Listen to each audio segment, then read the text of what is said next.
ಶಿಕ್ಷಣ ಅಂದ್ರೆ ಬಿಸಿನೆಸ್ ಅಲ್ಲ, ಇದು ಪ್ರತಿ ಮಗುವಿನ ಹಕ್ಕು. ಶಿಕ್ಷಣ ಅಂದ್ರೆ ಬಿಸಿನೆಸ್ ಅಲ್ಲ, ಇದು ಪ್ರತಿ ಮಗುವಿನ ಹಕ್ಕು. ಶಿಕ್ಷಣ ಅಂದ್ರೆ ಬಿಸಿನೆಸ್ ಅಲ್ಲ, ಇದು ಪ್ರತಿ ಮಗುವಿನ ಹಕ್ಕು. ಡೊನೇಷನ್ ಹೆಸರಲ್ಲಿ ಲೂಟಿ ಮಾಡೋರೆ ಸ್ವಲ್ಪ ಕೇಳಿಸಿಕೊಳ್ಳಿ ಗರ್ಜನೆ. ಕನ್ನಡ ಶಾಲೆ ಉಳಿಸಿ, ನಮ್ಮ ಸಂಸ್ಕೃತಿ ಬೆಳೆಸಿ, ಹೆಜ್ಜೆ ಹಾಕು ಶಾಲೆಗೆ, ಇದು ಜ್ಞಾನದ ಮೆರವಣಿಗೆ. ಶಿಕ್ಷಣದ ಅಂಗಡಿ ಓಪನ್ ಆಗಿದೆ, ಬಡವನ ಹೊಟ್ಟೆ ಉರಿಯುತ್ತಿದೆ. ಡೊನೇಷನ್ ಅನ್ನೋ ಹೆಸರಿನಲ್ಲಿ ಲಕ್ಷ ಲಕ್ಷ ಕೇಳ್ತಾರೆ, ಅಕಾಡೆಮಿಕ್ಸ್ ಗಿಂತ ಹೆಚ್ಚಾಗಿ ಆಸ್ತಿ ಪಾಸ್ತಿ ನೋಡ್ತಾರೆ. Education is not for sale, ಕೇಳಿ ನಮ್ಮ ಮಾತು. ಸಮಾನ ಶಿಕ್ಷಣ ಸಿಗಬೇಕು, ಇದೆ ನಮ್ಮ ರೂಟು. ಶಾಲೆ ಮಾರದ ವಸ್ತುವಲ್ಲ, ಇದು ಜ್ಞಾನದ ದೇಗುಲ ಹಕ್ಕು.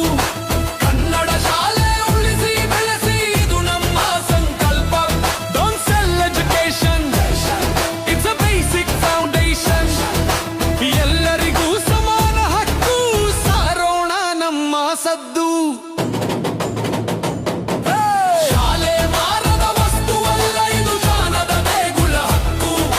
ಕನ್ನಡ ಶಾಲೆ ಉಳಿಸಿ ಬೆಳೆಸಿ, ಇದು ನಮ್ಮ ಸಂಕಲ್ಪ.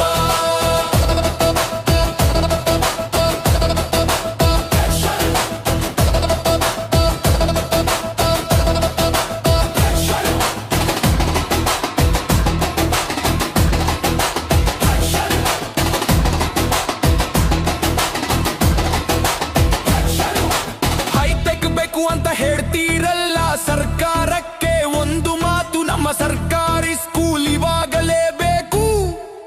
Digital touch, smart boards, high speed internet, computer labs ತಗೊಂಡು ಬನ್ನಿ. ಸರ್ಕಾರಿ ಶಾಲೆಯ ಮಕ್ಕಳು ಕೂಡ ಗ್ಲೋಬಲ್ ಲೆವೆಲ್ಗೆ ರೆಡಿ ಬನ್ನಿ. ಟೆಕ್ನಾಲಜಿ ನಮಗೆ ಬೇಕು, ಇಂಗ್ಲಿಷ್ ಭಾಷೆ ಸಪೋರ್ಟ್ ಬೇಕು, ಆದ್ರೆ ಕನ್ನಡದ ಮಣ್ಣಿನ ವಾಸನೆ ನಮ್ಮ ಉಸಿರಲ್ಲೂ ಇರಬೇಕು. ತಾರತಮ್ಯದ ಗೋಡೆ ಒಡೆಯಿರಿ, ಸಮಾನತೆಯ ಹಾದಿ ತುಳಿಯಿರಿ.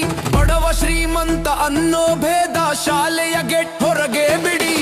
ಬಣ್ಣದ ಕಟ್ಟಡ ಮುಖ್ಯವಲ್ಲ, ಗುಣಮಟ್ಟದ ಪಾಠ ಬೇಕು. ನಮ್ಮೂರ ಸರ್ಕಾರಿ ಶಾಲೆ ವಿಶ್ವಕ್ಕೆ ಮಾದರಿಯಾಗಬೇಕು. ಎದ್ದೇಳಿ ಕನ್ನಡಿಗರೇ, ನಮ್ಮ ಶಾಲೆಯನ್ನ ಉಳಿಸೋಣ. ಕನ್ನಡದ ಕಂಪನ್ನು ಲೋಕಕ್ಕೆ ಹರಡೋಣ. ಸೇರ್ ಕನ್ನಡ ಸ್ಕೂಲ್ಸ್, ಈಕ್ವಾಲಿಟಿ ಎಜುಕೇಶನ್.